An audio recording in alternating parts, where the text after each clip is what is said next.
Dear students, आज हम 10th class के मैथमेटिक्स के फर्स्ट चैप्टर वास्तविक संख्याओं के बारे में जानेंगे और प्रश्नावली 1.1 के प्रश्नों को हल करेंगे। वास्तविक संख्याओं को समझने के लिए इस चार्ट को ध्यान से देखें। वास्तविक संख्याएं जो होती हैं वो सम्मिश्र संख्या का ही भाग है। सम्मिश्र संख्याएं दो संख्याओं से मिलकर के बनी होती हैं, वास्तविक संख्याएं और काल्पनिक संख्याएं। अब ये काल्पनिक संख्याएं क्या हैं? जैसे आपसे कहा जाए √4 का मान बताइए तो टू बता देंगे, और -√4 का मान बताएं तो √-4 का अगर मान पूछा जाए तो अब ये मान हमें नहीं मालूम है। इसका मान जो निकल के आएगा उसे हम कहेंगे काल्पनिक संख्याएं, और इसका अध्ययन हम अगली कक्षाओं में करेंगे।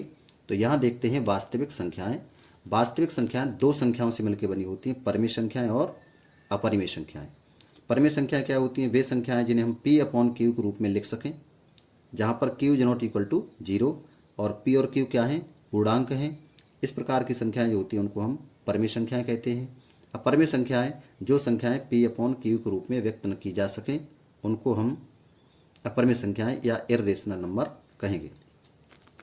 परिमेय संख्याएं जो होती हैं उनके दो भाग हैं, पूर्णांक और भिन्ने। पूर्णांक में -1, इसी प्रकार से माइनस की इधर की पूरी संख्याएं इनफाइनाइट तक और इधर प्लस की इनफाइनाइट तक ये नंबर्स होते हैं, इनको हम कहेंगे पूर्णांक। और भिन्ने जैसे 1/2, 3/4 या 0.7 ये आपकी क्या हैं? भिन्ने हैं, या इनको अपूर्णांक भी कहेंगे। अपूर्णांक कहें या भिन्ने। अब इसके पूर्णांक के 3 पार्ट हैं। पूर्णांक के 3 पार्ट कौन कौन से? धन पूर्णांक, पॉजिटिव इंटीजर्स, शून्य जीरोस, और ऋण पूर्णांक, नेगेटिव इंटीजर्स। धन पूर्णांक में 1 2 3 इस प्रकार के नंबर्स, और ऋण पूर्णांक में -1, -2, -3। तो जीरो होता है वो ना पॉजिटिव होता है और ना नेगेटिव होता है। ये जो धन पूर्णांक है इनको ही हम प्राकृतिक संख्या या नेचुरल नंबर्स कहते हैं। तो ये वास्तविक संख्याएं हैं। ये सारी जो संख्याएं आपको दिखाई दे रही चार्ट में, यहाँ से लेकर के यहाँ तक की, इनको हम वास्तविक संख्याएं कहेंगे।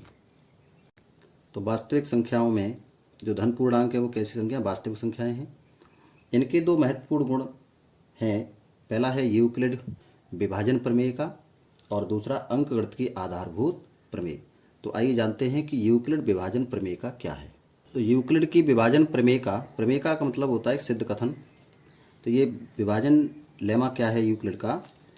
दो धन पूर्णांक ए और बी दिए रहने पर, यूक्लिड विभाजन प्रमेय का दो धन पूर्णांकों के लिए है।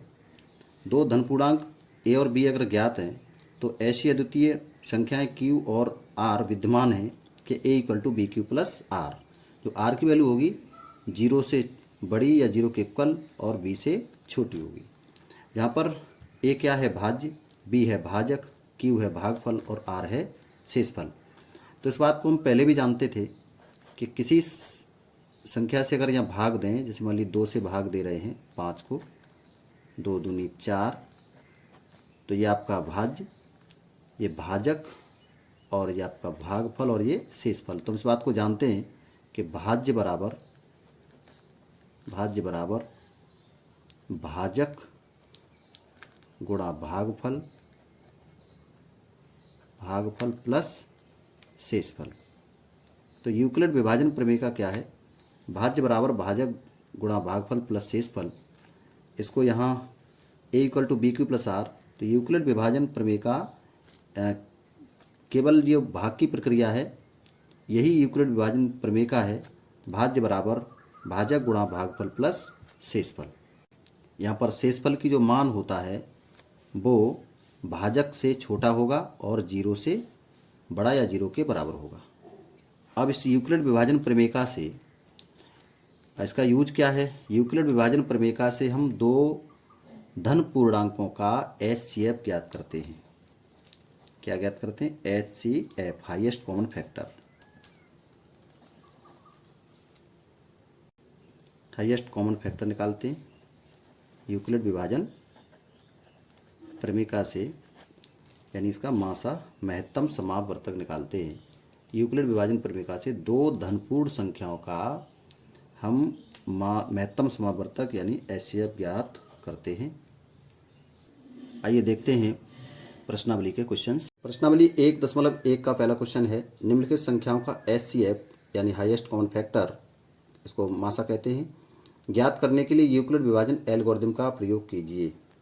तो यूक्लिड विभाजन प्रमेय का को हम जानते हैं क्या है, A = BQ + R।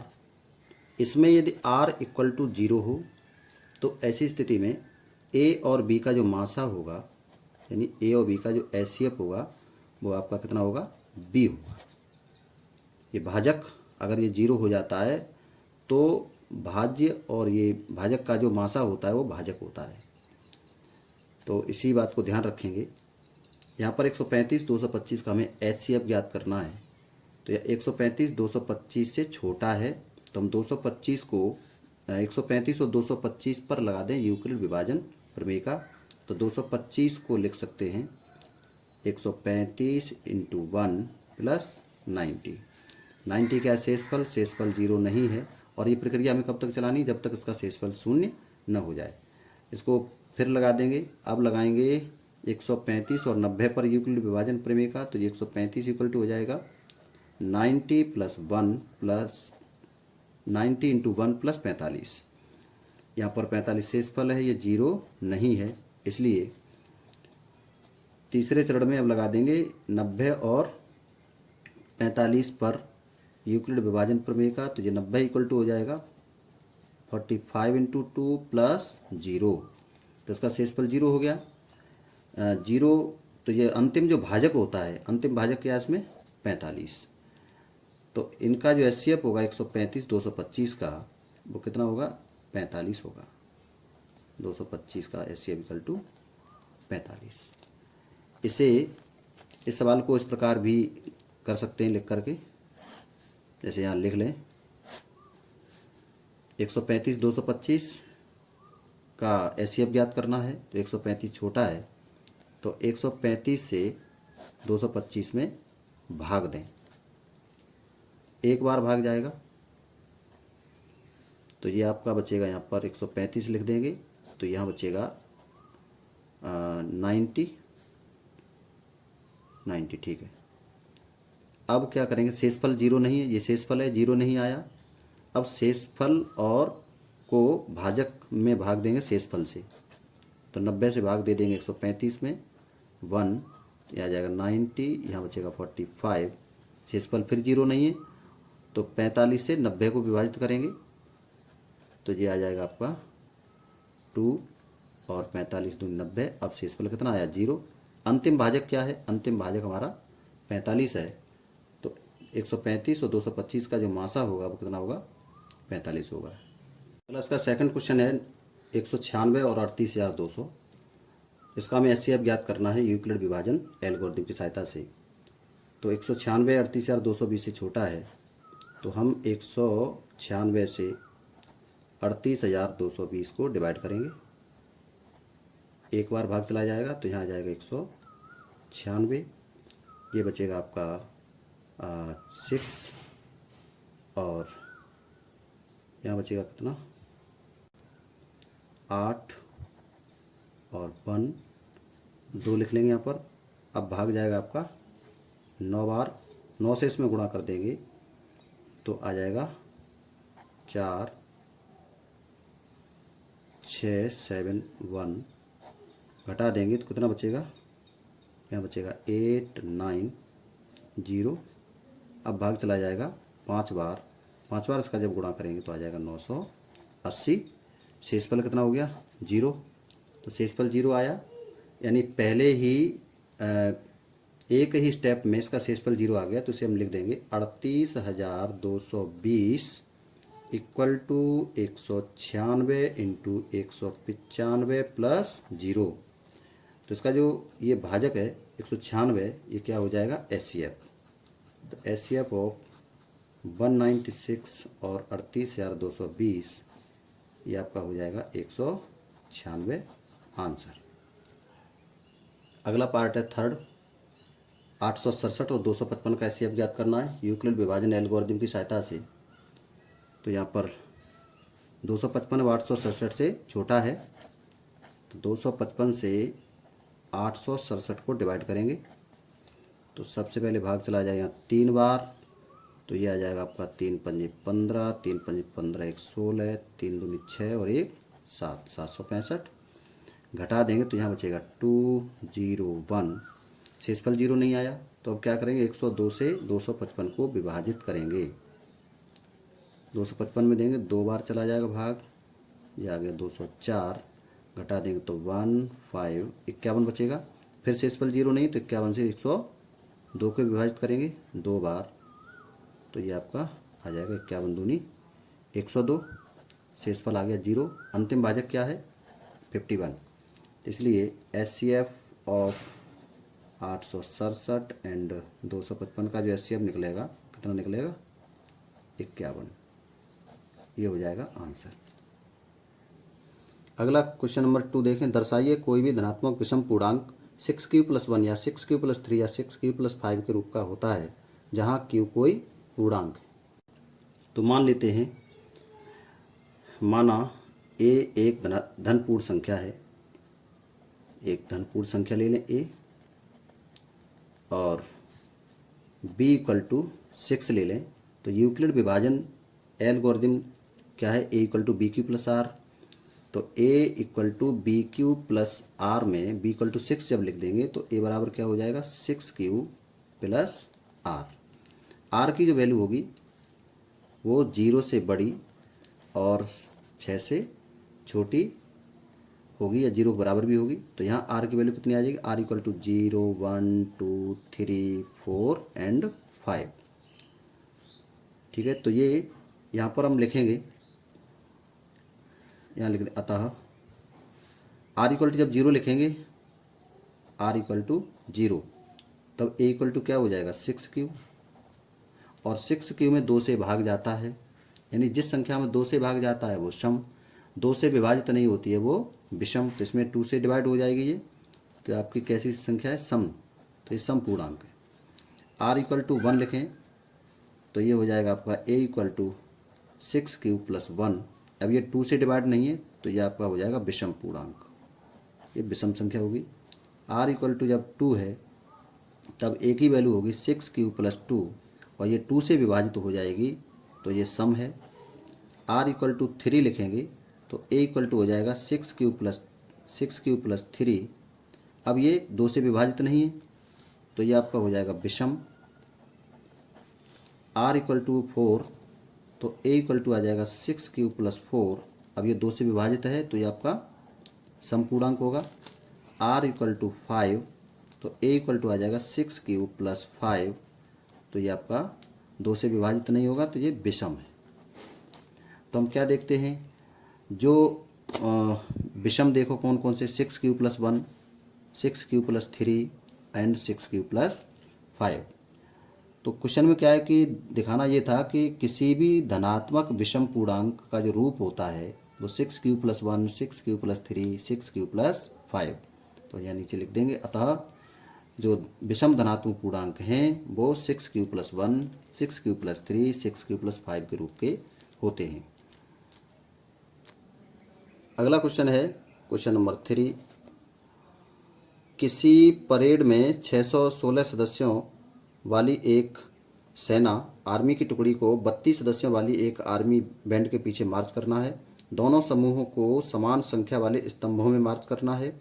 उन स्तंभों की अधिकतम संख्या क्या है जिसमें वे मार्च कर सकते हैं। तो यहाँ लिख लेंगे, पहली टुकड़ी में जवान कितने हैं, पहली टुकड़ी में जवानों की संख्या, पहली टुकड़ी में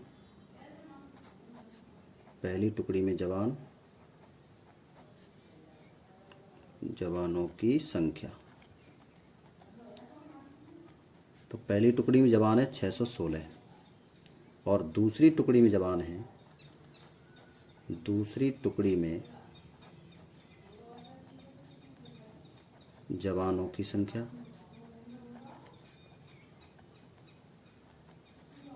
कितनी है, 32। अब इसमें ये लिखा है कि दोनों समूहों को समान संख्या वाले स्तंभों, तो जब वो दोनों समूहों के समान संख्या वाले स्तंभों की अधिकतम संख्या ज्ञात करनी है तो हम क्या करना पड़ेगा, 616 और 32 का निकालना है हमें HCF। तो एचसीएफ निकाल लेंगे वह स्तंभों की अधिकतम संख्या होगी। दोनों समूहों के समान संख्या वाले स्तंभों में मार्च करना है। तो स्तंभों की जो संख्या होगी हम क्या करेंगे 616 और 32 का निकाल लेंगे एचसीएफ। तो यूक्लिड विभाजन प्रमेयिका से 616 और 32 का निकाल लेंगे एचसीएफ। 616 बड़ा है, 32 छोटा है, तो इसमें क्या करेंगे 32 से 616 को डिवाइड करेंगे एक बार, तो यहाँ हो जाएगा 32, 11 में से 2 जाएंगे 9, यहाँ बचेगा 2, 6 लिख लेंगे तो ये हो जाएगा 296। अब उसमें भाग जाएगा 9 बार, 9 दूनी 18, 9 तिये 27, 1 28, तो यहाँ कितना बचेगा आपका 16 में से 8 जाएंगे 8, 8 बचा। तो यहाँ शेषफल शून्य नहीं आया। जब शेषफल शून्य नहीं आया तो 8 और 32 में लगा देंगे यूक्लिड विभाजन प्रमेय का, तो ये हो जाएगा 8 से भाग देंगे 32 को, 8 चौके 32, इसके शेषफल कितना आया 0। अंतिम भाजक क्या है 8। तो 32 और 616 का जो एचसीएफ होगा वो कितना होगा 8 होगा, और यही हमारा आंसर होगा। तो स्तंभों की जो अधिकतम संख्या होगी वो कितनी होगी 8। अगला क्वेश्चन है क्वेश्चन नंबर 4। यूक्लिड विभाजन प्रमेयिका का प्रयोग करके दर्शाइए किसी धनात्मक पूर्णांक का वर्ग किसी पूर्णांक m के लिए 3m या 3m+1 के रूप का होता है। तो मान लेंगे x कोई धनात्मक पूर्णांक है, माना x कोई धनात्मक पूर्णांक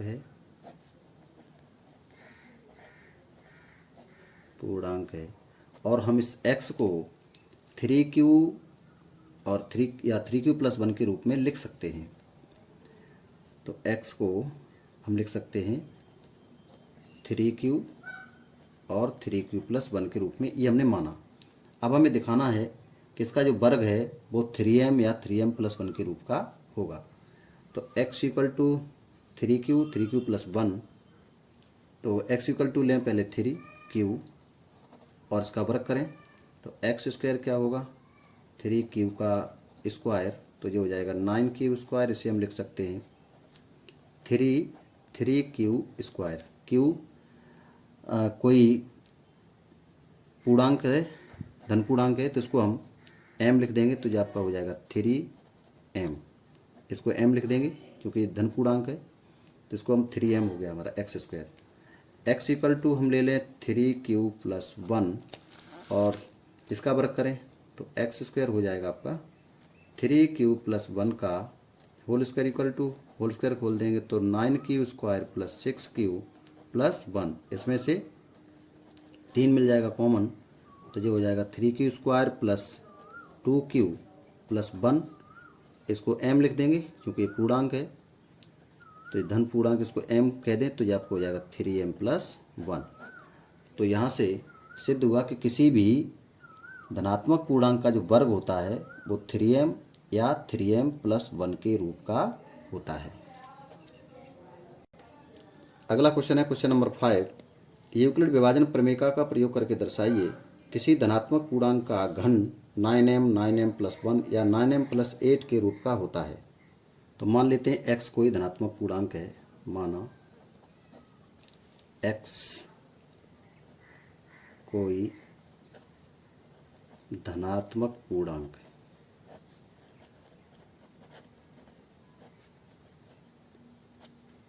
और x को मान लें x = 3q, 3q+1 और 3q+2।